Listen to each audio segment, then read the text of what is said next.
Hello, everyone. This is H2O Happydude here. H2, the letter O, not zero, depending on what people say. Looking at you, GDQ TikTok channel. Anyway, I am here with someone who has the most hype when the sun goes down. Watch Holly. How you doing? I'm good. How are you? I'm doing okay. First things first. I can't actually. No, I found you on the front page, and Oh, really? I can't remember how long ago it was. I've been in your stream a handful of times, and you seem to have this natural, I don't want to say bubbly, but hype attached to you and your stream. Let's turn the clock all the way back. Like, when did you start? Did you suffer any, uh, like, noticing viewer counts, like doing all the things that you're not supposed to be doing as a streamer? And just tell me about how you got from point A to, let's say, your Taco Bell sponsorship. Okay, that's 3 years. So I'll try my best to be concise about it. But I started um what? I'm circuiting. Oh. It's just astonishing that to hear that people have been like shortly before COVID or even during COVID hitting sponsorships and whatnot, and it's been like 3 years or less. I've been doing this for almost 10 solid years, and to hear Mhm. someone actually being able to do it in a legit fraction of the time that I have, it just seems like it makes me want to know more, like more about your story and how you got there. Yeah, I mean, like every single person is different, and you'll see a lot of people be streaming for 10 years, and be where you are streaming for I don't know, more than that, and then finally make partner. So it's like it's each person is different, and I hate to compare and because it's like really like apples to oranges. So anything that worked for me may not work for other people. But for me personally, so I started streaming in the middle of pandemic. I lost my job and I didn't know what else to do. And my friend told me about Twitch, and I had no clue what it was at all. So I went into the Twitch world without knowing a single thing, without knowing a single community. And that definitely, I think, in turn hurt me in the sense of viewers and things like that. Because my very first stream had zero people. The one was just because like I had my stream up. So that was literally it. So when I started, I was like, oh wow, like I really don't know what I'm doing. I'm in over my head. But let me research and let me figure out what this whole Twitch thing is. I invited my friends, my in real life personal friends, and uh, because of that, I was able to reach affiliate within a week, which is like the shortest amount of time that you can do. So I needed the 50 followers, and that was the hardest part for me because I had my sister, my mom, and one other in real life friend that pulled up my streams at night.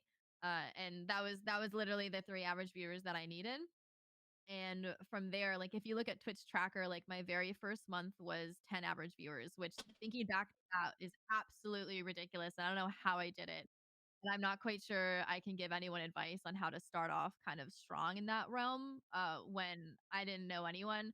I think when I look back at it and when I think about it, I think what really helped is that I had this is kind of counterintuitive, but we'll see. I had a potato cam, I had bad audio, I had bad everything. I was streaming off of 2014 MacBook Pro connected to my PS4 sitting on my bed. It was Oof. laggy. I couldn't hear a single thing. I didn't have headphones. Like that's literally like what I was doing. Hi Johnny, hi Drink, hi Katie. Can I say hi to chat or Sure, what should I ignore sure. them? Okay. You can cut that part out. Anyway, Uh, so I didn't even Fine. have It's staying in. I hardly edit this damn thing anyway. okay, okay. Anyway, so yeah, I couldn't even hear my own stream. I just played scary games and I just played the games that I loved the most. So with that, I think that actually kind of helped me in the sense that people wanted to help. There's this intrinsic feeling of telling people like how you do something. And I always backseating was always allowed. And it was not only backseating the game, backseating Twitch in a way as well too. Someone would come in, I was like, "What's lull? What's a mega lull? What's cap? What's a command? What's all this stuff?" And I think that actually really helped me get to like the 10 average viewers in the first month because everyone just wanted to help me. They're like, "This girl doesn't know what she's doing." And I think it was entertaining in that way. I streamed every single day, which I do not recommend doing. But when I first started, it was every single day for like 7 hours a day. And it was still at 8 p.m. I've never changed that in the 3 years that I've been streaming. And I've been extremely consistent. I was lucky in the sense that I had nothing else to do. I like woke up, I worked out, I relaxed, and then I streamed. That was pandemic for me, which I can't do now, and no anyone starting right now can't do. Well, probably can't do. So it definitely made it a little bit quote unquote easier for me because I only could focus on Twitch. Um anyway, so that was the beginnings, that was the skeleton of it where I slowly just upgraded everything. I remember the first time I got headphones, and it was so funny because chat could hear the game, but I couldn't. And I was playing scary games where you needed audio, like to know if someone's chasing you or whatever. And I was just la di la, I don't know what's happening. And when I got headphones, I was so scared because I was like, oh my God, this is what you guys have been hearing this whole time.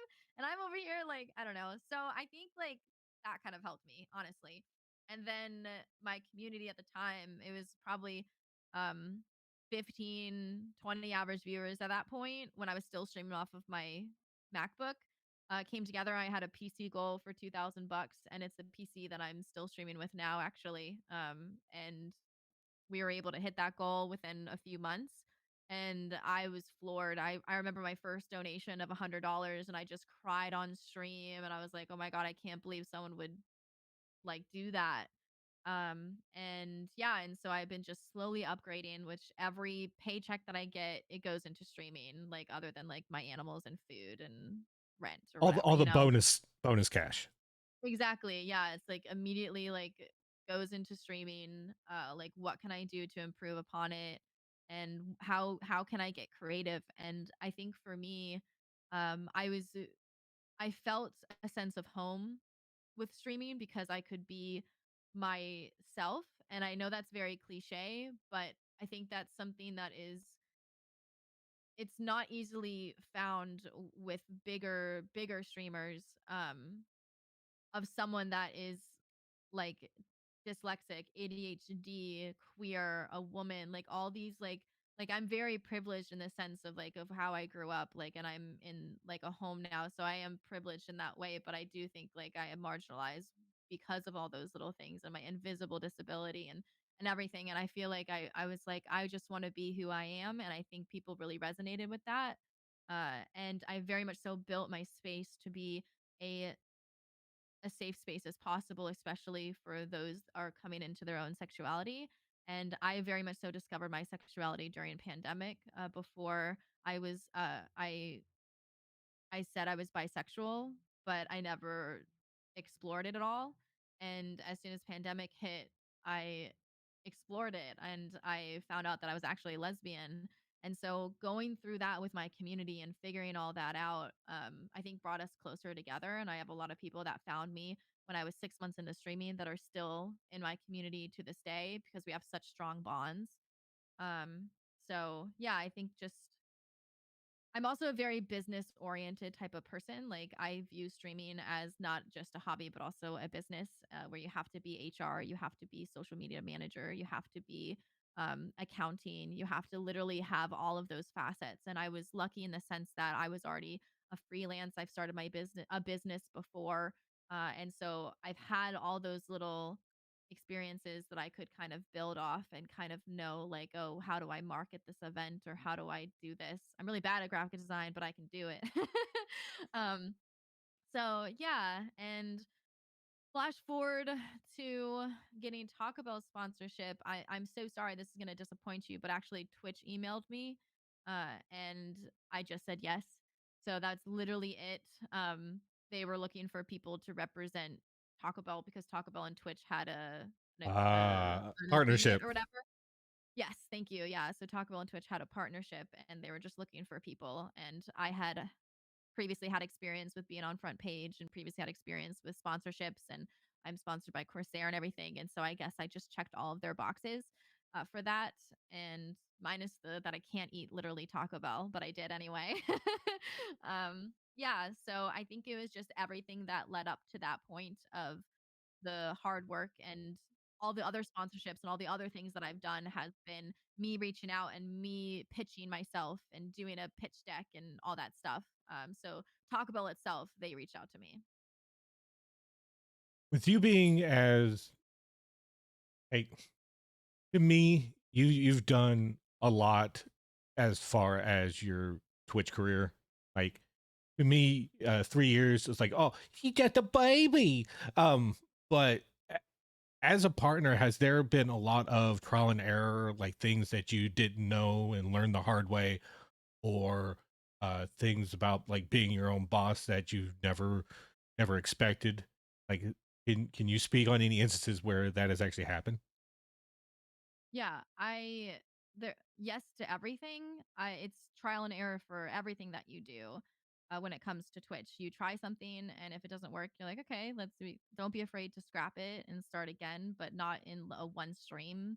Like wait like a month and see how things are going. Because anytime you change something, your numbers are gonna drop. There people are gonna leave, and you just have to kind of stick it out for a little bit. But if it's really not working out, then change it. I think for me, I hate it's so contrary to like what people think about streamers in itself. I am through and through introvert. I am not an extrovert. I hate going outside. I hate talking with people. It's different when it's streaming. I love talking with people when it's an online platform, but I am very much so in the public eye. People expect me to be perfect 24/7, and when I'm not, cancel culture. And that's hard. That's a really hard thing that I was not necessarily prepared for. And it's easy when you're not in the limelight to say, have thicker skin, don't let comments bother you, things like that. When you're a very sensitive introvert person like myself, where I care so deeply, it's hard to do. So, running my own business, such as Twitch or any other business that I've ran before, you have to be so careful with everything that you say. The internet lives on forever. And you have to be your own PR person, which is also really hard. That's another asset of business. And I feel like there's a lot of trial and error with some things that I said I didn't say it with grace. And I have to forever live with those consequences, and the people that dislike me because of that, I can only apologize and move on. Um and just learn. And I think that's something that it's so easy to double down because your heart is in the right place. But having the humility and maturity to understand when you effed up and just take responsibility and just learn, I think that's something that I wasn't necessarily prepared for at the beginning. When you're only streaming for 6 months and maybe you say something and then someone attacks you and they say that I'm going to report you to Twitch because you said men suck. And I was like, oh, well, I obviously was talking about the men who do suck, but I guess I didn't say it in the right way and stuff like that. Like I was making a joke and it just, I don't know. So, Plus, if you're going to be offended at the line of "men suck," then you're probably the target audience of that tweet. I'm just throwing that out there. no, I mean, like, men don't suck. I mean, it's like, I don't know. There has been times where I was like, oh gosh, like, yeah, maybe I shouldn't have said it like that. And I feel like not to give any excuse with like my ADHD or my dyslexia. Like, I'm not the most graceful person at all. Like, I just have a streamlined consciousness of anything I think I say, and I need to be better about that. And I need to, um, yeah. So I try my best. I try to be honest and vulnerable and everything, but also with I guess with grace, but I don't think anyone would ever describe me graceful. Well, I mean, like it's it's really hard to be passionate about something and then like ask yourself, is it should this or should would this ever leave my mouth? If it wouldn't leave my mouth, then I wouldn't post it on Twitter. That's the main reason why I don't talk about politics now. But like I posted, like, there was a my home state was Tennessee, past all the anti-trans stuff that's going on, and I'm just sitting there like, I want to say it. I want to say it. I want to say Governor Lee's, suck a dick or something like that. And I'm like, let's just dial that back just a little. I wouldn't want to put that out there. Well, I guess I did through this thing. Um, but what's the what's the one takeaway from when you first started that you would actually pass along to other people? What is one takeaway? Mm-hmm. I think I think for me, I wish that I was a part of Twitch before I started streaming on Twitch, where I learned more about it because then I could really see how authentic people are. I can see the good side. When I first joined, I thought everyone was out to get me because it was the internet and that I didn't trust really anyone. It was hard for me to really make connections because I was like, I don't know if who you say is who you actually are. And if I just had joined Twitch and joined literally any community before I started streaming, I would have realized that there's so many amazing people on this platform and the awful voices are just the loudest voices, but it doesn't mean that it is overarching, that there's many of them. So I think for me is watch as much Twitch as you stream on Twitch. And you don't have to be friends with everyone. Just like in your real life, in real life, where you walk up to someone and you're like, I didn't really vibe with them. That is so okay, and think about that with streaming as well too. Try not to like go through and say hi to everyone and make friends with everyone. It's easy to kind of get caught up in that because you're like, oh yay, we're all streamers and this is exciting. But genuinely reach out to people and the communities in a very authentic way. I got caught up with texting my friends when I was trying to hit affiliate the first week or whatever, being like, "Oh, here's my go live link. Click this and like hang out Mm-hmm. with me." And that was like my friends like where I went to college with or whatever. I'm glad I didn't do that to people anywhere else because that's I quickly learned I didn't know any better. I quickly learned that is not the way to grow. That is not how you're meant to do it. And so if I would have watched Twitch more, I would have known the etiquettes, I would have known more about it, and it would have been a little bit easier for me to ease into it, I think. There, what is your worst pet peeve when it comes to etiquette? When it comes to your stream, like, I know you mentioned before we went live that you have two rules that you adhere by, That's what but I was gonna say. what is that one basic form of Twitch etiquette that seems like just sets, like, if someone violates basic Twitch etiquette, the one thing that sets you off harder than anything else? I think just read people's rules and be respectful. Thank Like you. Yeah, I feel like a lot of people just click past the rules whenever you enter chat for the very first time because everyone assumes it says, "Don't be Don't a be a jerk." Yeah, don't be a dick. That's what I was gonna say, but I don't know if I could say it. Fuck Yeah, it. and Just let it go. it's very true. A lot of people's rules say don't be a dick, which is fair. But The- a the- lot of people like me, that's not it. Obviously, don't be a dick, but don't talk about my looks, don't call me pet names, and don't talk about your age. And that is a surefire way to get banned from my community. If you don't know and you make the mistake the first time, doesn't matter. Oh my god, you did it a second time? Okay, all right. Third time, like you're getting banned. Like it's not even a question. It doesn't even matter how long you've been a part of the community. If you're purposefully doing it, that's not the space that we want to create. I think I was very afraid to ban people at the very beginning because I didn't want my numbers to go down by just banning people. But I learned very, very quickly that I'd rather feel safe and comfortable in my own space than tolerate any form of disrespect or other people crossing my boundaries. And that's where the rules came into play because I learned I was becoming uncomfortable when people were coming into my stream and saying, "Hey, honey. Hey, you're so pretty." And I'm just like, "Ugh, I hate that. Like, I hate it." So, yeah. And now, like, nobody does that. And I feel very comfortable in my space. I mean, like, I'm not ignorant. I know that some people watch me because they like me and they think I'm pretty. I will just turn a blind eye and pretend they don't exist. Well, as someone who has recently banned his own family member from his chat, Oh no. boundaries are important. Boundaries are. So make sure you read the hell out of the rules. Even if you click by it, there's a subsection down in the bios. Just pay the fuck attention to Usually. it. Hmm. Because you're all Usually. go ahead. Go ahead. Oh. You first. I was gonna say we all make mistakes. Like I've been into people's streams and I said, I love you because that's I always say that.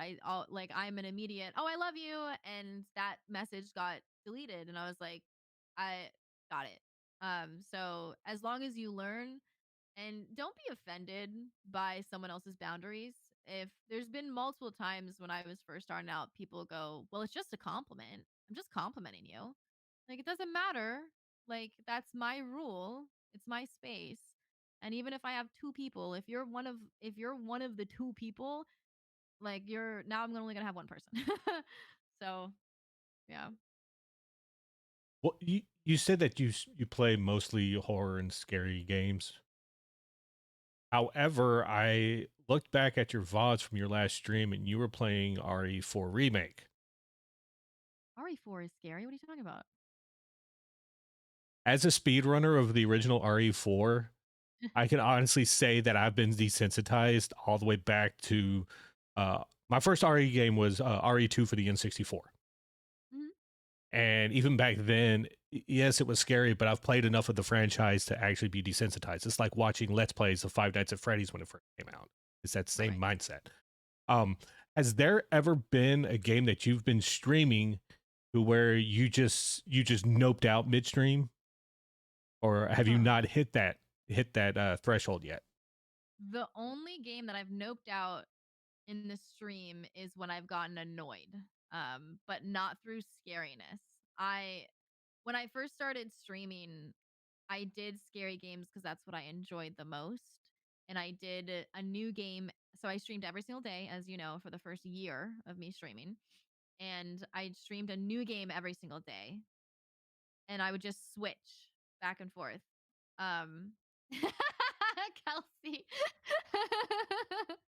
Yeah, but With scary, Sekiro? but yeah, I didn't nope out of it. If you can't see the chat, someone said she quit Sekiro, which is true. I played until the very last boss, Ishin, and at 32 hours of trying to beat him, I fought Ishin for 32 hours, and then I said I'm done, and I have not beat the game on the very last boss. As someone who did a playthrough of the original Dark Souls on the PS3 last year, I can't. I can't do Dark Oh, Souls at really? all. I Oh, can I that's can my bread and butter. I have a Dark Souls 3 tattoo, right? news to me. Yeah, so to go back to kind of what I was saying before is I started playing scary games and I played a different scary game every single night. I think that really helped me at the very beginning because I brought in those communities that were looking for those scary games. I have very if you watch my streams, I have very intense facial reactions, expressions, like just reactions in general where I just scream, I get so scared and people really liked watching that. So like Outlast, Five Nights at Freddy's, Last of Us, all of those games were perfect for me. And then when I hit Dark Souls, I stuck with that, and that's the thing that got me partner. And I think the thing looking back, what really helped me is that I was variety at the beginning to bring in a small group of audience, and I think I was averaging small is the wrong term, but I guess it's all relative, but like a good base of people where I was averaging around like 30 people. And that's when I started switching to Dark Souls. And when I got to Dark Souls, I played Dark Souls 1. Nope, I played Bloodborne, Dark Souls 1, Dark Souls 2, Dark Souls 3, and then I played Last of Us to wait for Elden Ring, and then I played Elden Ring. And that took a year to do, and because I stuck with one genre of game, that's what made me get me partner because I was consistent with my timing, even though I'm 15 minutes late normally, and then I'm consistent with every day that I stream. I stream, if I was sick, I still streamed. Don't do that, Mm-mm. but that's what I did. And then I was consistent with the game that I played. I think that really helped me. So recently, and it's interesting. So I got away from Dark Souls and Elden Ring, and you can see my stats and everything. I was trajectorily going up, and then as soon as I got rid of, and I became a variety streamer again because I was like, okay, I'm averaging 170 people. I'm I feel like I have a good base again to make a switch to variety because I wanna go back to scary games, because I'm done with all of From Software. There's nothing else that I can play unless I play them again, Armored and you Core. can see. Huh? Armored Core is coming out. And that's a FromSoft game, Oh, okay, but it's okay. not a Bloodborne Dark Dark Souls Souls type? game. Yeah. Yeah, I try to play other games that were like Dark Souls, what people said. So Sekiro I played, and then I also played Hollow Knight, and I forget, like maybe Neo. another game or something. I don't know. Maybe people did suggest that though, because they're all very similar. So I tried to stay in the same category, but then I was like, I'm just gonna play Uncharted and play those series and stick with the same game, but go through 1 through 4. And then now I was playing Resident Evil, and it's so funny. You can see my stats go from 170 back down to 100, which 100 is still amazing, but it was because I was playing the From Software games. I They're had already lost popular. the people that were there. Um, so I forget what you were talking about that makes me even say this, but I think the games itself, like establishing. I think this was talking about you asked and I got so ADHD. I'm so sorry. Like what's game I noped out of, but like the horror games at the beginning were super great. And once I established that, then I went to a game that was more popular that more people wanted to watch. And it's interesting because then now with the variety, it's going back down again. So I'm gonna play. I'm actually really excited. I just got a PS5. I don't know if you can see it right behind me. So now I can play Demon Souls. So I'm gonna go back to Dark Souls. Um, but anyway, so I feel like that kind of like helped me is with the variety and then sticking to one game. All right, that was random. Oh, you're fine. You can go on an ADHD tangent if you need to. Doesn't bother me at all. Um, how do you prevent burnout? Oh, that's such a good question. Let me know what you know about it. Okay, so my my personal feelings towards burnout is that number one, if you feel like you're getting burned out, listen to your fucking body. That's number one. Number two, if you feel like you're not like if you're working a 9 to 5 job, do not, and I repeat, do not come home from your 9 to 5er and immediately jump into a stream. That also helps because I've done that numerous times. I did that last year for St. Jude streams, and I was a fucking zombie the entire time. Um, and number three, if you're scheduling your streams on your day off, um, make sure that you are able to do your allotted hours. So it's like for me, it's 4 hours on my days off, but I have a rotating schedule every week. Do 4 hours. If your body can handle it, do the solid 8, but just listen to your fucking body the entire time. You need to take a break and actually rest on your days off, then listen to it. There, my moment of zen. And scene. I think for me, it doesn't matter how much you stream, really, as long as you're enjoying it. Um, That too. For me, I've done 4 hours for probably a year now. I stream Saturday, Sunday, Monday, and Tuesday for 4 hours. And sometimes it would go to 5, 6 if I was really having a good time. But can you say that one more time for us in the back? Sorry, sorry. I didn't know if you were actually being serious if we needed to repeat it, and then I realized it was anyway. Um yeah, so for me, as I said, I streamed every single day for 1 year and I streamed about 6 hours. Mm. It's so funny. You can look at my stats. I only reason why I actually know this, I looked at my stats yesterday of like the progression of like when I started streaming to like where I am now and stuff. So it's fresh in my mind. But I was streaming like 60 hours to 100 hours a month, which is a lot. And my views were lower than streaming 50 hours to 60 hours a month. So and now my views are higher. So I think letting your audience miss you is actually a very integral, that's not a word. Important part of streaming as well too, but it also allows you to take breaks and focus on things that you need to focus on. So for me, I stream when I want to stream at the time I want to stream and I stick with that. So Saturday, Sunday, Monday, and Tuesday, I did 4 days in a row so I could have the other 3 days off. And even though I still work, and it's just not really off, but at least it feels like I'm taking a break. And if I want to go on vacation, I have those 3 days in between before I have to start streaming again. And some people argue that's a bad thing to do because you should, if you have 7 days, you should stream like here and here or whatever. So I don't know why this is bad, but like stream this day off, stream this day off, stream this day or whatever, you know? But that's not the way that I wanted to do it. And then integral, Katie, Mm. am I saying that right? Integral. I feel like there's an extra G Sounds in good there. enough to me on that one. Okay, yeah. Um, And then also people will tell you don't stream late at night because people are sleeping. I don't care.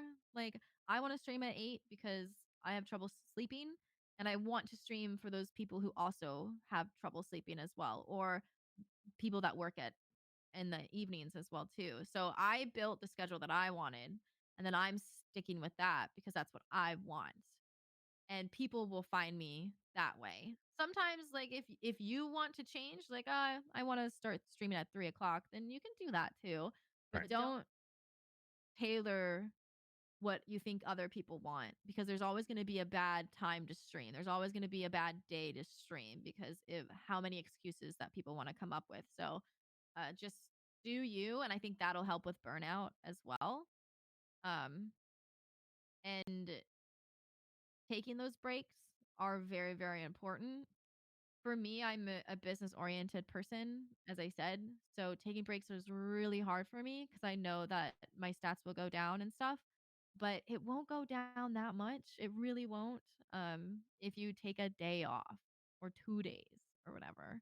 If you take 3 months off, that may be a little different. Yeah. But if you're taking 3 months off, I think priorities need to be discussed because I think there's more than just, oh, I'm a little burnt out going on. It's more That of a makes sense. a life situation that's occurring. Yeah. Going back to you saying that, taking a break might be beneficial. Uh a one of the my most favorite sayings ever was said via a pro wrestling booker. He said, "How can anyone miss you if you will never go the fuck away?" Very true. And it is 100% true. Because if you're doing the consistent 8-hour stream 5 days a week off Saturday and Sunday and do that routinely, like not only are people going to be starting to leave because they have a life, but it's going to be really obvious in your content that you yourself are not feeling it. Well, it's also they're getting the mindset of, oh, I don't have to be there today. They're going to be there tomorrow, so I'll just catch tomorrow's stream. And then when all of a sudden they get burned out and not show up that next day, Yeah, it's a cycle for sure. uh yeah, I had a question and lost it. That's okay. Also taking questions in chat. I did note mention in a tweet that you would be Oh, that chat would be able to ask questions in regards to whatever we're talking about at the time. And yeah. What if you can go? Oh, I think I might have asked this before. Not the one takeaway, but the um, if you could have jumped in at a particular point in your gaming history to start producing content or um, stream or what have you, when would you think at that a particular point in your gaming life that you would want to have started looking back? So like for example, for me, when I uh started playing like when I first got a Super Nintendo, I wanted to stream it and do it casually, but didn't have the opportunity to. But that was like 20 years ago. yeah. Like, has there been something equivalent that to you? I think I was, even though pandemic was really hard and there was a lot of negatives, I think the one positive was that I did start streaming and I did have the time to do it. If I started streaming at any other point in my life, I would have been way too busy with a full-time job, too busy with school, too busy with animals, whatever.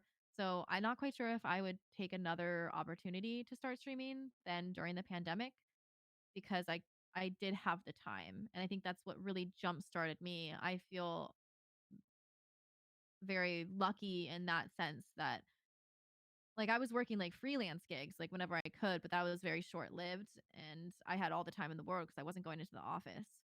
So, I'm not quite sure if I would start any other time than pandemic. Principle enough. So like the amount of content creator, the YouTube content creators, Twitch streamers, and basically everyone that is just making content in general at that point in time was starting during COVID because they had nothing else to do. Um, Mhm. the like I was, it was more of a curse than a blessing for me because like I've been like if I knew 10 years ago what I knew now as far as, you know, paid promotion on YouTube, uh TikTok, like I didn't even realize that, you know, short form content was a thing.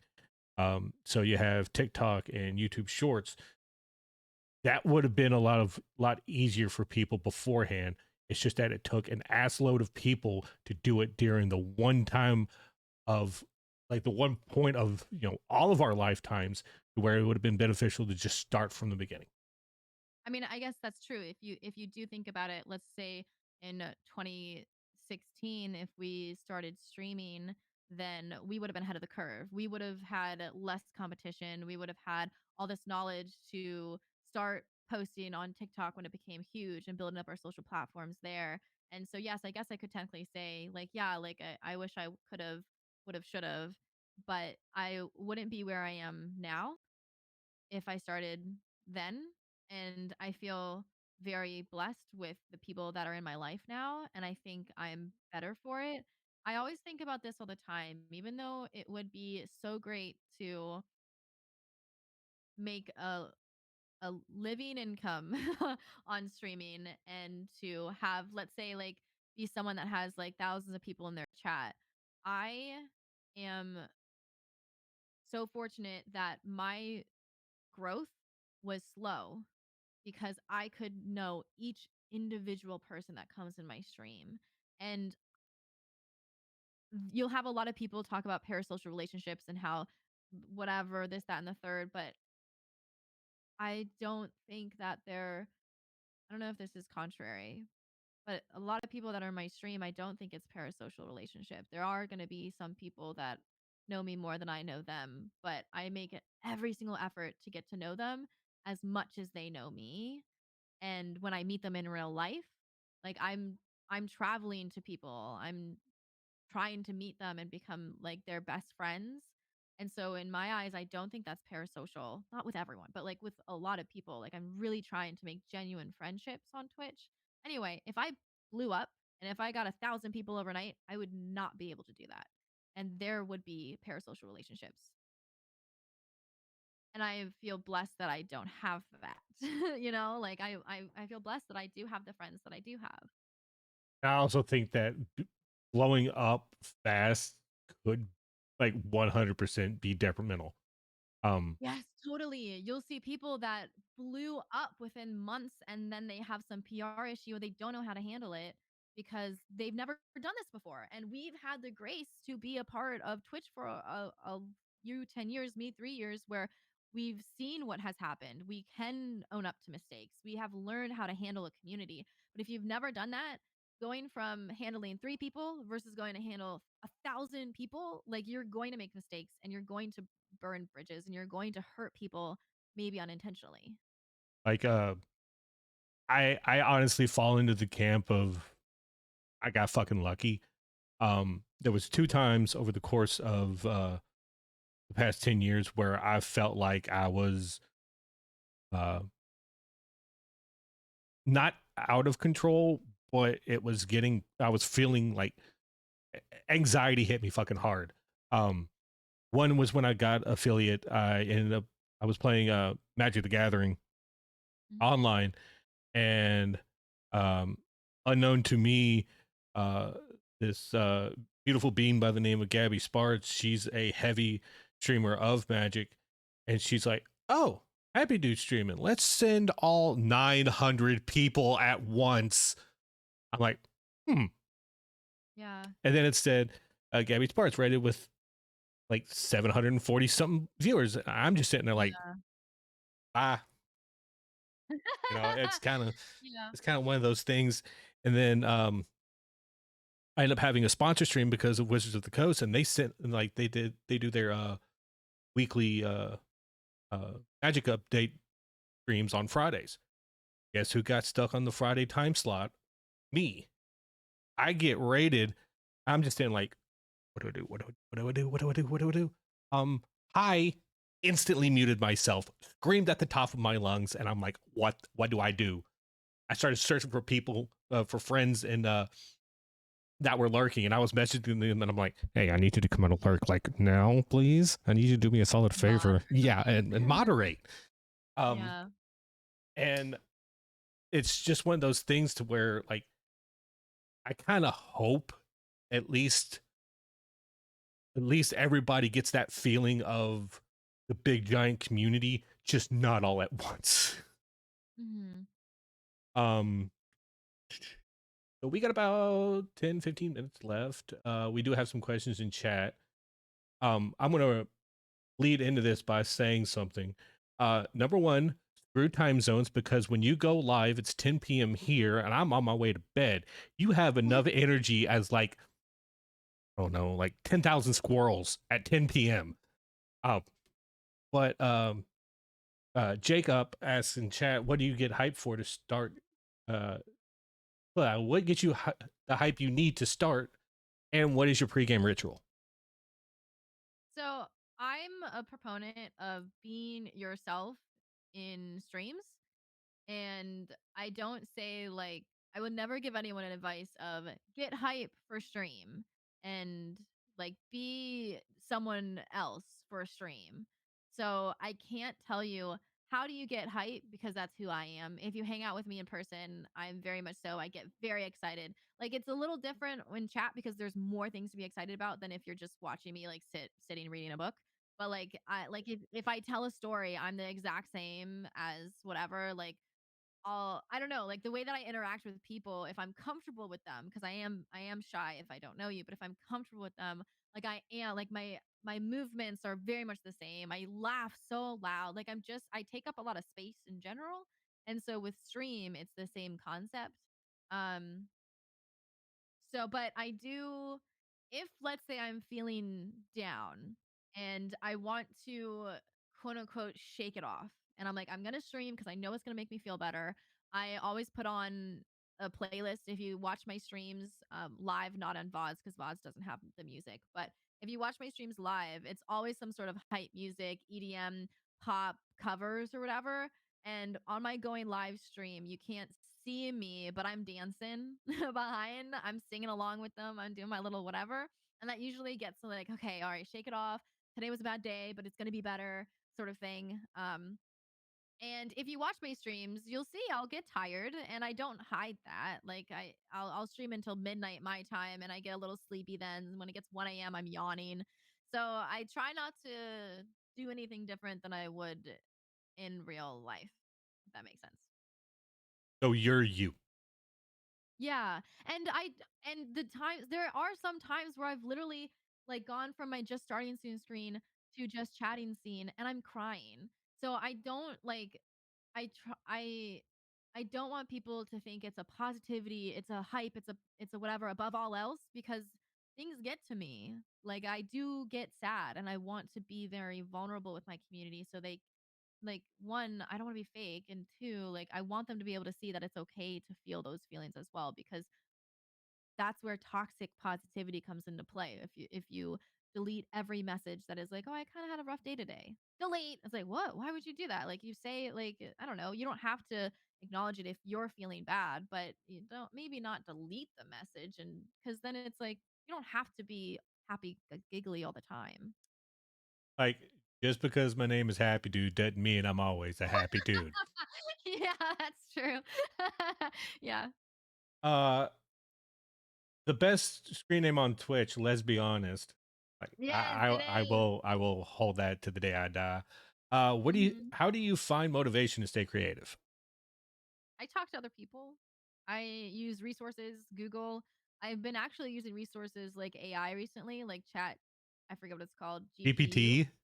GPT, where I said GPU, hello? Where I've been like searching like charade questions. Like that's what I did recently for my last stream, we had to do charades and I just typed in and it gave me like some options. So I could just quick on the fly during my stream, not think of anything and take time. Boop, it was there, copy paste it, send it off.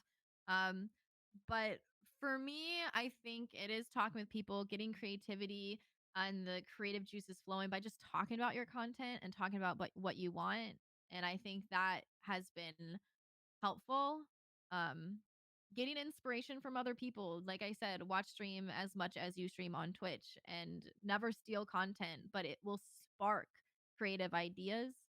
Um, and yeah, and make it your own branding and stuff like that. Yeah, so that's kind of but I'm also a creative person in general. Like usually people with learning disabilities like think more with their right side of their brain where it's more creative and I've always been like a music person. I've always been a creative, artistic like a person. So I think that naturally comes to me a little bit more. But I will never discount the friends that I talk to. I also have, sorry, this is real quick. I also have, or I used to, not anymore, but I created a role in my Discord for creative developers, is what they were, or creative developers, or something like that, where I could message people. They got VIP in chat, and whenever they wanted to, could reply to me in Discord, and I would give them ideas like, "How do we think about this? What do you think about this?" Or they would be like, "Oh, what about this?" And so it was a way that I could riff off people, and I think that really helped me at the beginning. We don't have it anymore, but that one when I started streaming was really nice. Jacob asked another question about how do you find the games that you When I first started streaming, I went about it in a very ADHD way where I played any game that I owned and any game that I wanted to play or games that people recommended to me. So that literally was it. And then growing so afterwards, I did this thing called the A to Z challenge. I don't know if you remember. You've been around for I feel like I've known you for a little while. I And I I, was I remember hearing about it, but I never saw. I was a little bit after that. yeah, okay. So I only just stopped recently actually. So I did this thing called the A to Z challenge. I came up with it myself where I was playing every single game in my game inventory in alphabetical order. And so it would be A Plague's Tale. So I would play that game first. And I just went down and I had like 120 games or something. So I didn't have a lot of games in my inventory. So it was manageable and not like 300, 500,000 or whatever, like some people have. Yeah, see, you wouldn't be able to do it, but I only had 100 games. It did I stopped at M when I got to Mass Effect, and I didn't play that one, but I wanted to, and then I haven't continued onward, but anyway, so I started doing that, and then once I got to D, Dark Souls, that's when I started playing Dark Souls, and that's when I got obsessed. And I it took me so long to play through them, and my priorities kind of changed a little bit where I was like, I want to play more games like this. And then Last of Us 2 came out. I was like, I want to play Last of Us 2. So I just play games that I really want to play, and I'm lucky in the sense that I don't want to play COD or Fortnite or oversaturated games because that's not my style. Um, but you will get drowned out by everyone else that's playing the same game as you. Just like Resident Evil 4 Remake, everyone was playing that game when it first came out, and you'll see that I waited a little bit longer to start playing it because everyone wanted to play it themselves, or they wanted to watch their main streamer play it, and then if they wanted to watch a second playthrough, they could watch it on my channel. So yeah, that's normally how I decide to play games, just what games that I want to play, because that's what's gonna make me the happiest. And at the end of the day, it is whatever makes you happy. Because that's how I'll continue to stream longer. Because if I burn out and I am not streaming ever, then that doesn't matter in the end because I'm not streaming.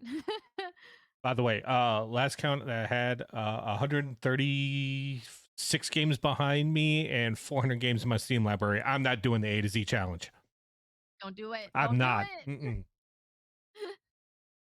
Maybe whenever I do hit partner, if that ever happens, but I Mhm. don't necessarily see like 90% of it is like Final Fantasy 5, 6, 7, 9, 14. There's no way in hell. Yeah. Um, is Katie Kaboom asks, is there something that you would say that could elevate a stream from average to? I think that's a personal question. I don't know what average is and I don't know what great is. I think someone with 3 average viewers can have a great stream and it'd be very entertaining. So I'm not quite sure how to answer that. Maybe ask it in another way. Um, I mean, I think like okay, I'll answer it in a generic way as well too. Putting Hitting go live in my perspective, if you're doing it other than you just want to have fun and play with your friends and it be a hobby and it doesn't matter. If you Cuz that can be a great stream in itself. But putting on a show and acting like you are a performer with being who you are, like this is your stream. I think that could make it a quote unquote great stream because you're you have an audience and you're thinking it as like you have an audience. Like just pretend you actually have those 10 people in front of you. Like what would you do? Would you just sit down, slouch, and not talk the whole time? Uh, Probably not, because they're right there. They're looking at you.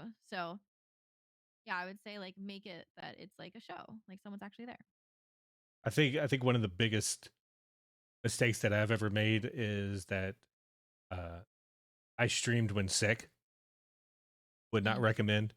Um, but you're taking all the brain power that you have left over to play this game, and when you notice 20 minutes later uh, that someone typed in chat 45 minutes ago, you just don't feel like you're going to give them a reason to come back. Yeah, and people stream for different reasons. Um, Whatever reason that may be. So that may work for one person. And if that's what you want, then perfect. Like you're having a great stream and you're having a good time and you're playing with your friends and um you can save that VOD for your other friend to watch it later in the future. So I think it's up to the streamer. But if you're going to completely ignore chat, you have to realize I think that's why people watch Twitch is they want to talk to someone. And if you're not talking with them, then it makes it kind of hard for them to connect with you. So if you're happy with just playing the game, um, then that's perfect. Um, but if you're on the smaller scale of streaming, I think it is beneficial to possibly, yeah, to look at chat. And if you're not going to look at it for 45 minutes at a time, or even if it's like 10 minutes at a time, you can play that game off stream and still have a great time. Um, or that could be your core values of that's why you stream is not to look at chat, is just to play games and then show your friends the VODs later, you know? So it's about how you approach streaming. Also, I think like if you go, as long as you're streaming for the right reasons, and I say that because when I started 10 years ago in content creation, my goal from day one was to make a living. Mm. Note how I do not have that purple check mark. Mhm. I have Well, even if down, you have a purple check mark, you can't make a living. well, I mean, By the way, just like, to like when you're the top X% that can actually make a living on this platform. mhm. But um, if you go into it with an idea that if you treat it like a hobby first, and then if you happen to come into being able to make money from it, then like if you treat it that way, it'll be a lot easier because I have done the one viewer streams for the longest. It hurts. It is one of those things to where I keep, when I first started, I kept asking myself, where is everyone? Where is everyone? And then when I see, I made the mistake of turning on my viewer count, and that is a pet peeve that I would not uh, uh, recommend to anybody. Just turn that shit off. And as long as you're being yourself, being genuine, and being authentic, then everything will start falling into place from there. I agree. So, last question from AB Creative Labs. Do you feel like when starting out that it actually matters what you have tech wise?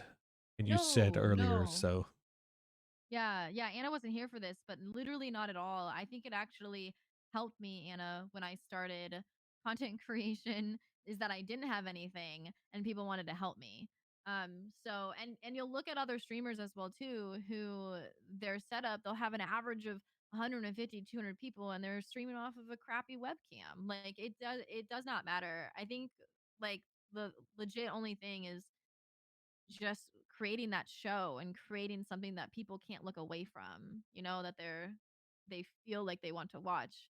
I think the thing that does matter is your audio because if you have a crackly mic that just is hard to listen to, it's that's going to be hard. So you don't have to have a webcam, you don't have to have lights, you don't have to have like anything as long as like you're creating that show and personally I feel like a good audio, but it doesn't have to be anything like mine. This was a massive upgrade.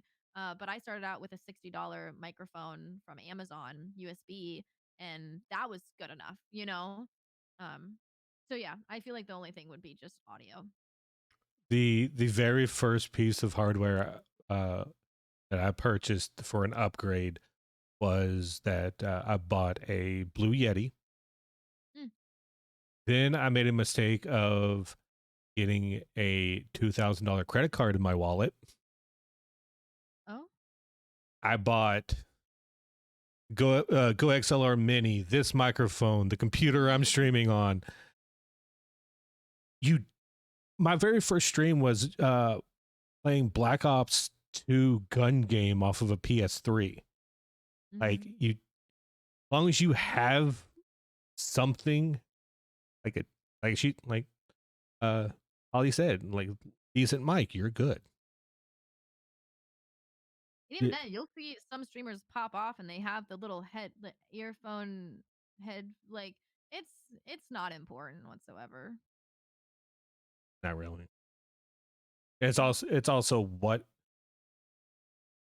if you yourself would actually now this is more of a creature comfort more than anything, feel like a new desktop, a mixer, a microphone. If you feel like that is necessary for you, then that's completely different.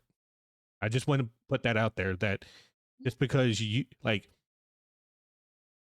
I have a $600 pre-built from Best Buy. I didn't need it. I wanted it, got it. Mhm. Mhm. So I'm That's actually how I feel about dual monitors. Like, you don't need dual monitors, but it does make it a little bit easier, and so I have 2, and that really helps me, I feel. So so that thing right there, mhm. that is my fourth. Oh my god. Well, I'm close to you. I have 3 actually, but one is my editing, for Macs because I used to freelance edit it, and Mac was the universal whatever, it doesn't matter. So I have my PC too, and then I have my Mac, but I never really use my Mac. Does this count? Or I win. No, we're tied. Yeah, we're tied. My, my TV's I think no, we're not going to play. Mine's bigger. Yeah. I started streaming off a laptop. That's what I did, Anna. I connected my laptop um to my PS4 and did that. It was laggy. Sometimes it crashed. But that's how I started. So, yeah. The number one takeaway from this, it does not matter what you have, just as long as you're happy and producing content and getting out there and doing it. Mhm. Like for God's sake, I had like when I first started doing YouTube videos, I was on a Windows XP machine for 5 years after they stopped supporting XP. Oh. So like, What's kind of I'm sorry, I'm no, go sorry. ahead, go ahead. What's kind of funny is there was one person that I knew who was fortunate enough to already have a lot of the setup because of the job that they did. And so they had a really crisp camera, DSLR. They had this great setup, just like this amazing RGB background, and streamed to 2 people when they first started out, 1 to 2, because that's what we do. That's when you first start out. But they said that they thought that it was a disadvantage that they had such a good, like, quality everything with only 2 people in chat that people are like, something must be wrong. So it's actually kind of funny that it's like, oh, well, it actually kind of hurt him that it was so good at the very beginning. I don't know, just another perspective. Well, what the like you say that, and I'm looking over at the overlay, and I'm just sitting there like, yep, that's about 20 minutes worth of effort with a cracked version of Photoshop, and I asked a buddy of mine to do the logo for me. Yeah, Like, I mean, yeah. like, and all of this, like, it's not pretty, but it's a background.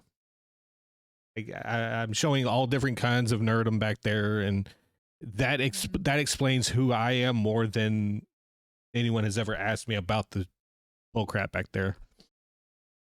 All right, Yeah. show that has been time. Would you like to plug anything on the way out, Miss Holly? Oh, just follow HGO H2O with a O, not a 0. Happydude. Yeah, like, subscribe, turn on the bell, do whatever you gotta do. I've known you for a while and you've been awesome. So thank you so much. Thanks for having me. I It's meant been nice to talk. plug your own personal stuff, not mine. But Yeah, I don't have anything. I'd rather plug you. all right, for those who are first time, for the first, Jesus words, for people who are hearing about Watch Holly for the first time, follow her on Twitter, Twitch, TikTok, I'm everywhere, unfortunately. YouTube. She just, if I remember seeing a Twitter post correctly, she just hit 1,000 subs on YouTube. I did. I thank you. Didn't do much, but For those who are watching in chat, thank you for stopping by. I noticed that 90% of them are from Holly's community, if not all of them. I love all your faces. I appreciate y'all being here. For those who are listening to the podcast or for those watching the VODs, I am now uploading video of said interviews to Spotify now. You're actually able to watch the VOD Oh, and listen to it in audio only from Spotify. But you'll be able to catch that on every single podcast catcher of your choice. Um, for those who are wanting to support the stream, if you come to my Twitch channel and subscribe there, I take donations too. Get your HWO Happy World Order merch. I should have a link going around in chat. Oh, it just popped. Thank you. Um, oh, that's my bot that was doing that. Okay. And I don't know when I'm going to be doing these. I'm going to try to get these out on a regular basis, but this will also be uploaded to my YouTube channel. Everything is at H2O, the letter, not the number. Damn it. Happy dude. And I will catch y'all in the next one. Bye.